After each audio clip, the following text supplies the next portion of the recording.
The next areas that I wanted to cover very briefly before we got to the larger departments that we're going to be discussing are departments that do have expenses that are primarily administration, attendance, and health. Here's a list of pretty much all the departments that cover that area. There are some other very small expenses elsewhere. But executive services, which includes both the school board and the superintendent, along with staff associated to support the school board and the superintendent.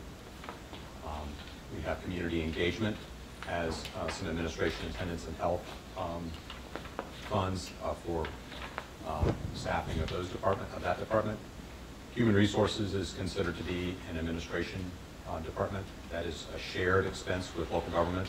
And we do receive partial funding for that from local government. So the total expense is shown in our budget, but it's offset by revenue from local government? It is. And then division and planning services. That includes Mr. Tisdat and Mr. Haas and behavior management and other staff associated with the planning and operations of the division. And then the fiscal services department, the second largest in terms of dollars that are associated with it. But we cover the insurance, the workers' compensation insurance, both auto and property and casualty, liability, workers' compensation insurance, and the transfer for the school resource officer, all contained within the fiscal services in community use, all within that department.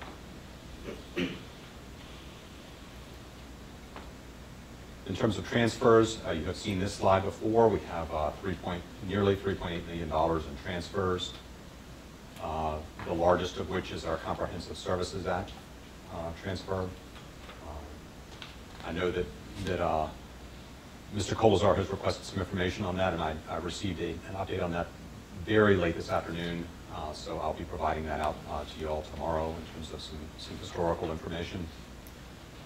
Computer technology, and then various levels of other transfers listed there. Remind me, are these transfers in or out of our budget? They are out of our budget into other funds that are internal. They're internal to the school system. Some are internal to the school system, some are internal to the county as a whole. Comprehensive Services Act is to the Comprehensive Services Act Fund, which is managed by local government. The computer equipment replacement, textbook replacement, and summer school funds are in the federal programs, the matching grant monies. Those are all school division managed funds. Okay, so we're not transferring $1 million in computer technology equipment outside of the school system. It's just from one account.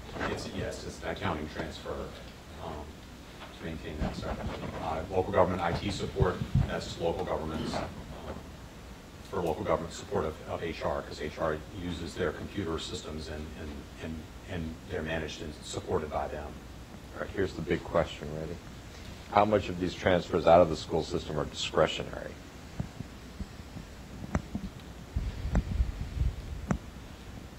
I think you don't know. You're not sure. If you wish to continue the services, these are the funds that are there to continue the services. Good answer. Thank you. And I'll make mention to the board, I think I mentioned before, I've had conversations with the county about stopping the SRO transfers, decrease our transfer by that amount, and eliminate the need for us to transfer it right back to them. Just moving money back and forth for what I think is no purpose whatsoever. I think they think that's also a good idea. Whether it'll happen this year or next, I don't know, but it just there's no logic to them transferring this, we turn right around, give it back to them. Exact same amount. How does that avoid getting shown twice in the county budget? They end up subtracting that out. He doesn't understand accountants, does he? He'd like to see a trail. There is a manipulation behind the scenes to ensure that these are not double counted. Good. That just, it does seem like a waste. It is fun to count. But what it does is it changes the percentage of money going to the schools. It does, and it increases our cost per pupil. So when you look at other systems, like where I came from, we did not fund those at all in the school system. SROs, we didn't fund crossing guards, we didn't fund nurses in our budget. So when we start looking at, Did you tell me the health department provided nurses and Fairfax? they actually clinic room aides, but all those funds were in the health department budget, not the school system budget. So it makes it difficult to do apples to apples comparisons of cost per pupil. And there's such differences in how people do funding. So transportation is going to be presented by William tonight because Jim is out of town, and fortunately we have such a great assistant director in William who's here to step in and handle it, as he will, I'm sure. You ready to roll? Thanks, Dean. Good evening. As Dean said, I'm William Dean, the Assistant Director of Transportation, and I just wanted to talk to you a little bit about transportation, some of the core functions that we provide, and then talk about the initiative that we put forward. Just some of the core functions of transportation in terms of the services to the school division. We obviously provide the home-to-school transportation and special needs transportation, support athletic trips, field trips. We also maintain other education departments and local government vehicles.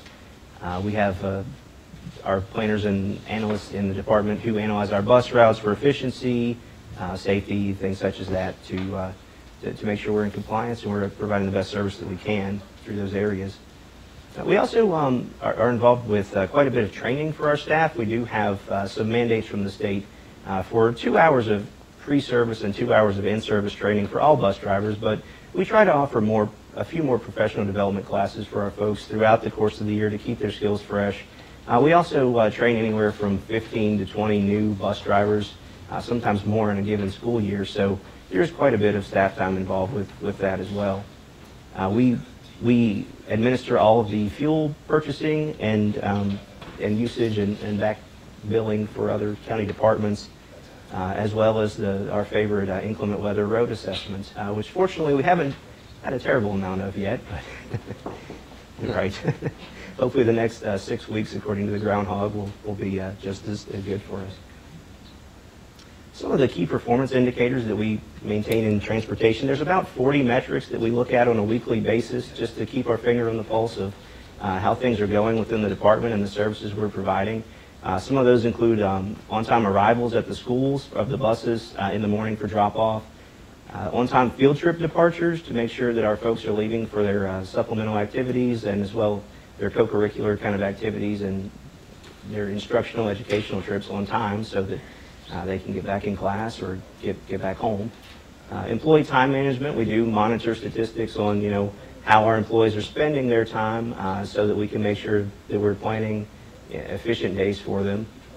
Student conduct referrals, we maintain a tracking program for all student conduct referrals so that we can work and partner with our partners at the building level on where we can maybe strategize for some different student management training or different interventions for those areas.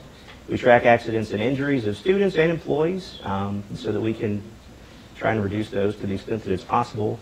We also annually study our employees for their sense of engagement within the department and the mission of the department and the division. As well, we keep a close eye on the student climate study each year, the survey, to make sure. Dean, I'm sorry, guys. Can we hold off? It's distracting to hear the background noise. Thank you. So we also watch the student climate survey each year, and we've seen a steady, slight downward decrease in bullying on school buses. We try to use some of the same language with our bus drivers of responsive classroom and restorative practices to keep the message the same in the classroom as well as on the bus so that we can weed out some of that behavior to the extent that we can. We have one safety-centered DIP goal that we report out to you all on each quarter, and that's currently to reduce preventable accidents and incidents of all of our department vehicles by 15% versus last year, which was a fairly aggressive goal, and we're down about 5% so far, but we still have some improvement to do in that area. But none of them are major accidents or incidents, or you know about them, but just the kinds of things that require retraining in as you're operating large vehicles. So a little bit of an update on where we are with fuel. Fuel is sort of, you can see the trend there for the current year is, I believe it's blue on my sheet, but it looks kind of green on the screen there. That downward trend is this current year's fuel prices. As you can see, they're much lower than they have been in the last 5 years. They just took that sudden drop off. We budgeted this year at $3.14 a gallon. Usage is up about 5% due to several factors. We did have to add one bus this year for some growth. We had to kind of reroute some things because of that. Also, we had a few more buses during summer school this year to support summer school, and that information is included in our usage. The average price through the month of December was $2.65 a gallon that we're paying, and the current invoice price that I just received this afternoon was $1.72 per gallon for diesel fuel. So we are well below the budgeted per gallon price this year. We'll hope that trend continues. And I would conservatively say that we'll probably save, any $100,000 in fuel for this current year. It's probably going to be, it could potentially be more than that, but that would be a conservative estimate at this point in the year. And, we may, if that trend continues, be able to reduce, what we would be expecting to spend for the upcoming year as well. Right. What was the number that is in this budget? $3.14 a gallon. Is for the 15-16 budget? Yes, I believe so. We'll confirm that and get back to you, but I think Right. we will be coming to the board during this process with updates in a couple of different areas, including fuel and where we might be able to reduce our budget as part of the closing the $3.1 million gap internally. I think there's some opportunity in salary lapse, some opportunity in fuel, perhaps in energy. Okay. Bringing that to the board. Because before we, send our final, Yes, we'd sir. like to have as up-to-date numbers on those as possible. Absolutely. Just a few of the challenges for the department. I would say that staffing is our biggest challenge. Our non-retirement voluntary turnover, i.e. mostly people resigning to take other employment, is roughly 10% annually. 16 to 20 employees leave and are replaced in a given year. With some modest increases in the local economy, that it is pulling some folks away to other positions that may have normally. So you're seeing a change in the past trend then? We in are terms of seeing having more that. turnover? We're seeing a little bit more turnover, but we're also seeing a decline in applications. I would say that our number one tool for attracting and retaining employees are the benefits that we offer. As we talk to employees, that's the number one thing that I hear that drives their interest in being attracted to work here is the robust benefit package that is offered by the county. Maintaining a balance between cost and service by ensuring our resources are fully utilized in terms of not adding on to routes unnecessarily, monitoring our deadhead route time, making sure that we are adhering to our walk criteria in a universally applicable way, and keeping precedents set throughout the county to maintain that balance between cost and service. We're also continuing to promote, the use of our shop services with other governmental departments and entities to make sure we're fully utilizing all of our shop capabilities as well. So our staffing initiative that we put forward, we're requesting funding for 2 additional home-to-school bus driver positions based on the enrollment projections that have been put forward. One of those would really be a regular route, most likely, and one a special needs bus driver position. That need has grown quite a bit over the last few years. It's been up about 20% on our end over the last 5 years. We spoke with Mr. Kirsten. We don't expect that type of increase to continue. We expect it to level out, but we are stretched fairly much to the maximum extent we can with our special needs bus driving positions right now. As well, the 3 additional specialized bus driver positions, we've been utilizing our activity bus drivers fully for activity purposes, such as field trips and athletic trips, as well as we've been using them for some home-to-school route coverage as well.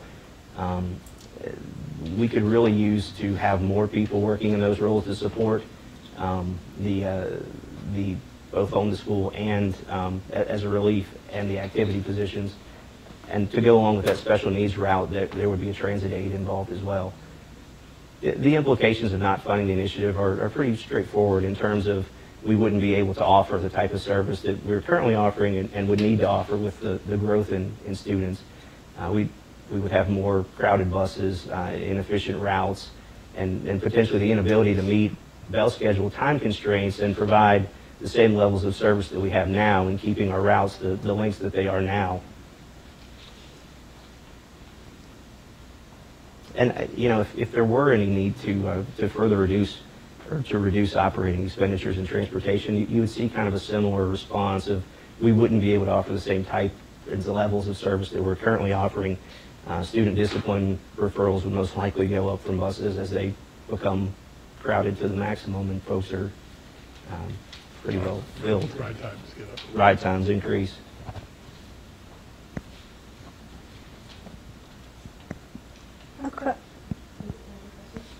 How crowded are the buses? I mean, what kind of, I don't know how you measure it, occupancy rate, I mean, you know, like a hotel, but. Well, you'll find that there is some variance just because, you know, in the more rural parts of the county, you can fill a bus as easily because there's more distance Right. between people.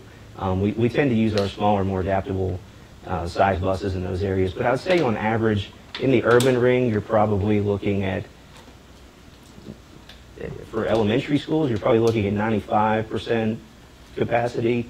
For the middle and high schools, I'd say probably more like 70% capacity. And out in the urban areas of the county, it's probably 70, 60, I'd say. One of the real interesting challenges, societal challenges in transportation actually is when you look at bus capacity, it's usually articulated in terms of 3 elementary students per seat and 2 secondary students per seat.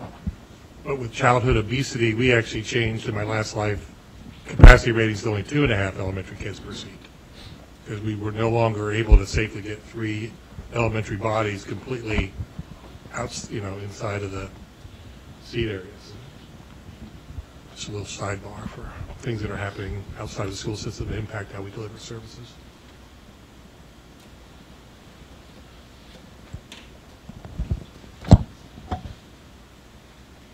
On the fuel price, I mean, is it possible to buy futures in fuel? No, I mean, I know they do sometimes in other scenarios. I mean, it would be nice to bank some of this fuel price, but. Truly, what I would defer to Jackson on, on that. It does happen in the marketplace some, whether it could happen today in today's, we'll look into it. It's a good idea. It's something that hasn't crossed my mind lately, but I think it's a great. We I have mean, I know that people can Yeah. lock in their fuel prices, you know, but so, I don't know. It is one of those things to where, you know, if you had bought futures a few months ago, we would be paying, we would not be seeing a decline in fuel costs. Right. So there's an upside and a downside of. So we get a big storage tank and then just fill it Risk up. and reward. But if you can buy futures well under your current budget amount, I think that's not a bad thing necessarily to do. So we'll look into it again.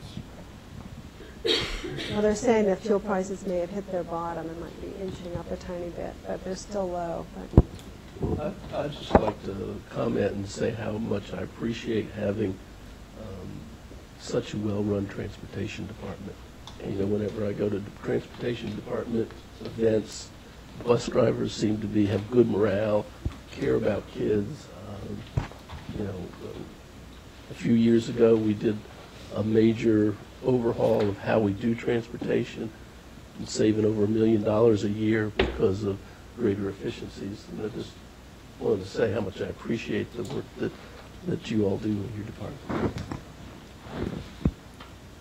We actually did just, Mr. Colzar, complete a 5-year purchase agreement for a school bus vendor that's going to hopefully save us some money by locking in that as well. So we are, you know, looking regularly to economize in any way that we can.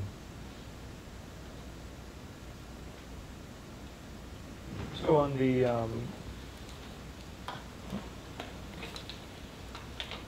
where are we at? Page 14, where it's the overview, and it'll say 5 bus driver FTE and 1 transit aid FTE. That computes to 5.5 FTEs on the, because the transit aid is, when I look on page 124, the FTE increase is, unless I'm doing math wrong, 5.5. Is this one of those Transportation is one of FTE those- things? Transportation is one of those departments where there's a combination of both FTEs and hours that are used. So depending upon how many, their basic setup for transportation is they have a certain number of hours, and then sometimes they need longer routes, but end up having the same number of hours with fewer staff. But- Or but- shorter routes with the Right. same number of hours, but with more staff in terms of FTE. Right, but I think what The cost is the you're same. referring to is there's a half reduction of a half FTE in other management. It says 15 to 4.5, so, I mean, 5 to 4.5 in other management, so. The decrease? The we're decrease. looking at, that's because of the shift to your department? Is that accurate? Yes, we transferred the one assistant director of facilities planning from building services to that's in my department, Rosalind Smith. And then transportation is something with Lou's position? Right. And half his position is now in program evaluation and half in transportation. Okay.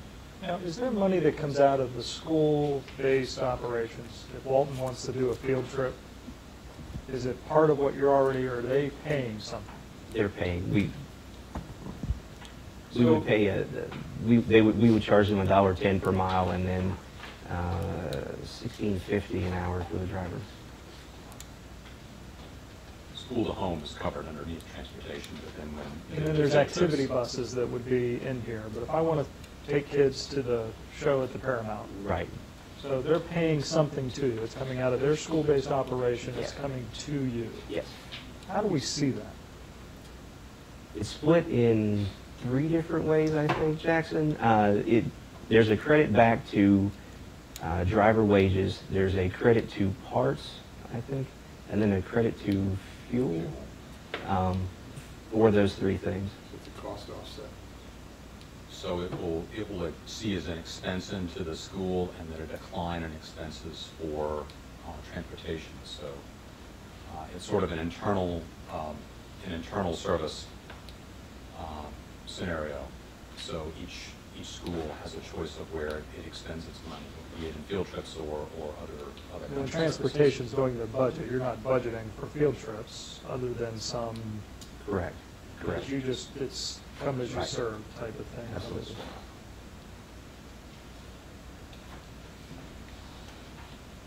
Thank you. Other members have questions? Very good.